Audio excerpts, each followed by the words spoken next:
Come here. Come here, give Papa a sloppy kiss.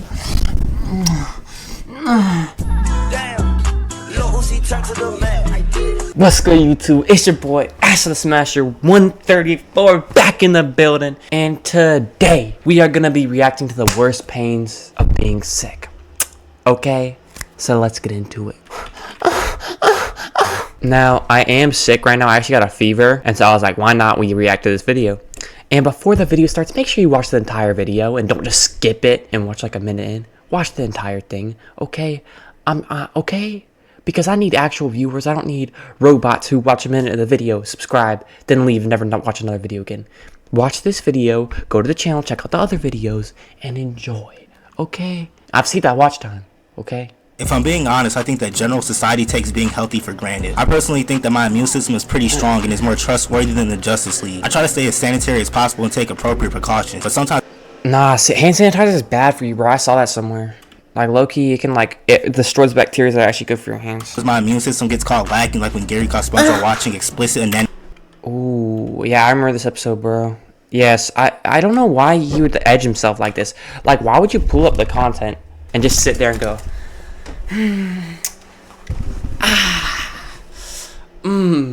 this is the life, and just, you know, full rock in your pants, and you're just gonna sit there and just enjoy it. Like, come on, bro. I never understood this. Me flicks. But when those moments happen, it feels like I'm a prisoner in my own body. All I can do is sit there and hope that this isn't my season finale and I get delivered to the Lord in 3 to 5 business days like an Amazon package. So today, we'll be discussing the adversity and precarious predicaments that come with being sick. Comment down below the worst part about being sick, and like and subscribe if you're new.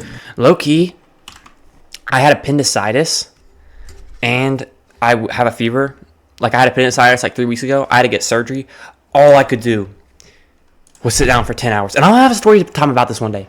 All I could do was sit down for like 10 hours a day. And I just played Roblox. I got to 1,000,000 Gingerbread and Adopt Me. Played Roblox. Played some Battlefront 2. It was crazy. Yeah, a lot of Thief Simulator. First, we gotta talk about headaches. There's nothing like having your head pounding like a... Just take the, what's the orange things called? Just take...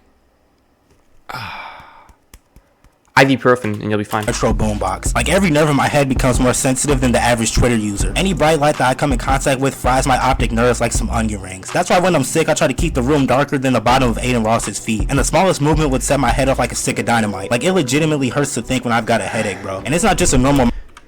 Let me see those feet like again. some onion rings. That's why when I'm sick, I try to keep the room darker than the bottom of Aiden Ross's feet. And the smallest movement would set my head off like a stick of dynamite. Like, it legitimately hurts to think when I've got a headache, bro. And it's not just a normal migraine. It deadass feels like somebody used me as a fucking battering ram. It feels like my head is about to fall clean off my shoulders like an orange off a tree or something. And I know y'all know when you've got a headache so bad that you can deadass feel your heartbeat in the back of your noggin, bro. And then you start trying to massage your head, but to no avail. It feels like a nigga used my head as a magic 8-ball, bro. And apparently I never done this before. I also gained the hearing of a fucking German Shepherd because I become more sensitive to sound. Like, the smallest noise causes my head to start buzzing like music low-key hits way better when you're sick. I've noticed that. Like a bumblebee. Now we gotta talk about having a running nose.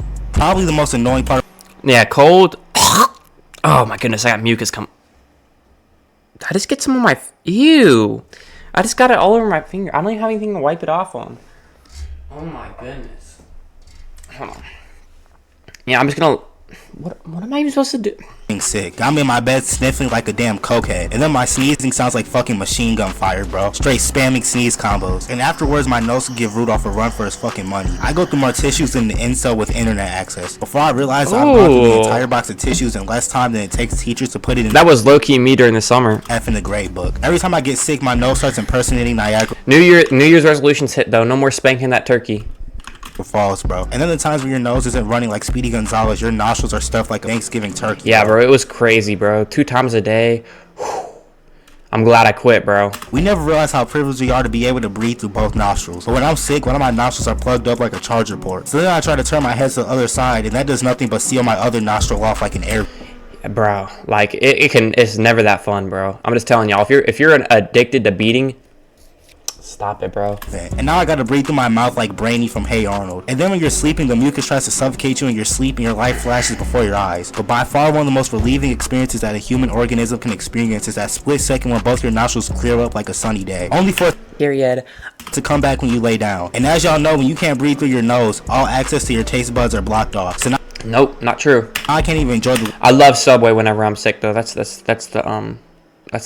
yums. little bit of food that I'm able to consume. This is like kicking the dead horse. I'm already going through so much agony and discomfort, but now I can't even taste anything. Something else worth mentioning is my lack of appetite. It's like I'm hungry as hell but too weak to eat. Now we gotta talk about feeling weak.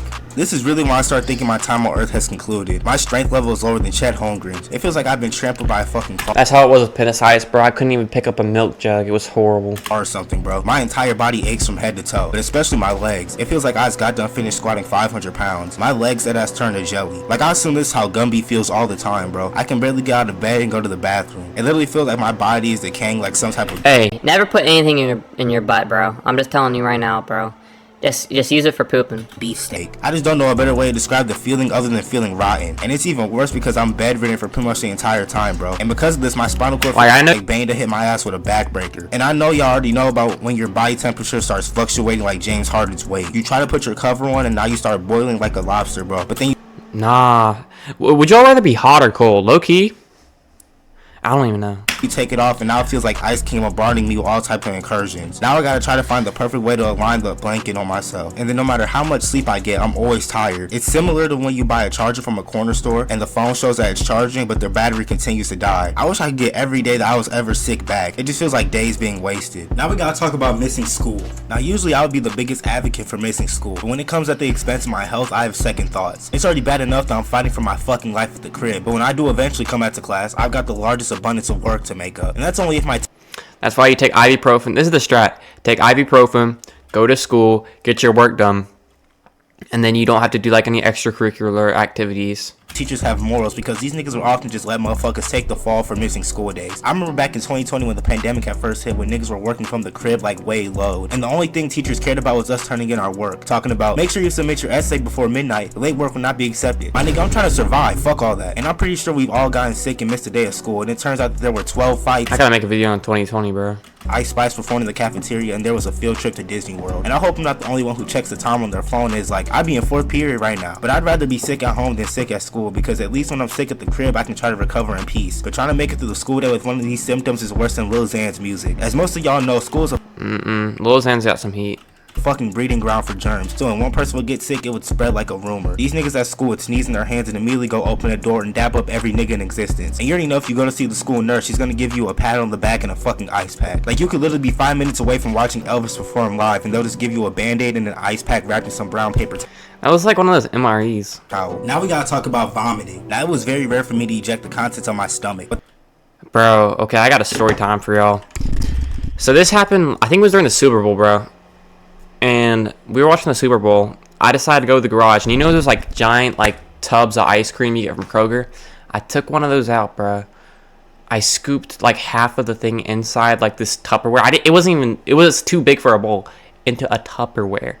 And I ate the entire thing. I was like, oh, something doesn't feel right. I go to the bathroom. I start gagging. I got chocolate ice cream all in the toilet bowl. It was horrible.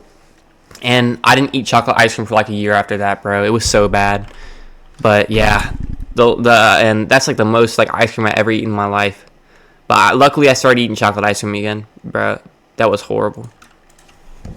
a few times that this happened, it was some of the most traumatic shoot. moments of my life. There are a few things in life that get me this anxious. This shit genuinely scares me, bro. I start sweating like I just finished a fucking pacer test or something, and then my mouth starts salivating enough to fill up a pool. The same thing happens with my eyes, and they start watering uncontrollably. And is it me, or is the buildup of throwing up worse than the actual action of puking? And I swear, I only felt like this in the middle of the Yeah, like when you're in a lot of pain, you feel like puking. fucking night. So now I'm running a 4 flat Bruh. to the toilet. This is when I know the worst is yet to come.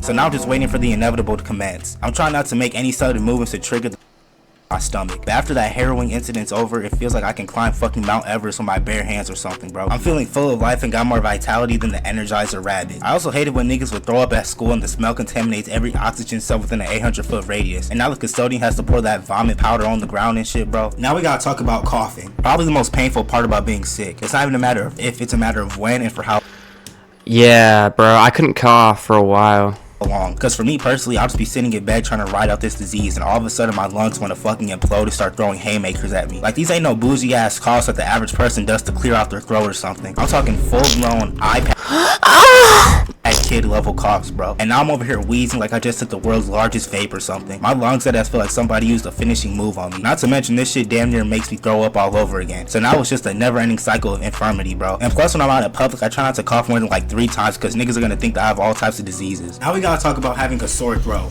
Pause. Probably the most relatable part of this video. I think it's universally known that if you wake up with a sore throat, that you better start writing your will because this is only the beginning. A sore throat is like the bad signal of being sick. It's to prepare you for the torment and bitterness you're gonna have to go through for Like you feel like a day before. Like I used to like always feel like a day before I got really sick. the next couple days. But every time this happens, I try to drink some water to see if I really have a sore throat or if it's just drier than Katie's hair. But once I find out that my hypothesis is correct, I just sit and wait for the symptoms to kick into maximum overdrive. It's common knowledge to stay hydrated when you're sick, but that becomes Tom Cruise Mission Impossible with the sore throat, bro. It feels like I got barbed wire around my throat, bro. Not to mention when I try to talk, I sound like fucking Chewbacca.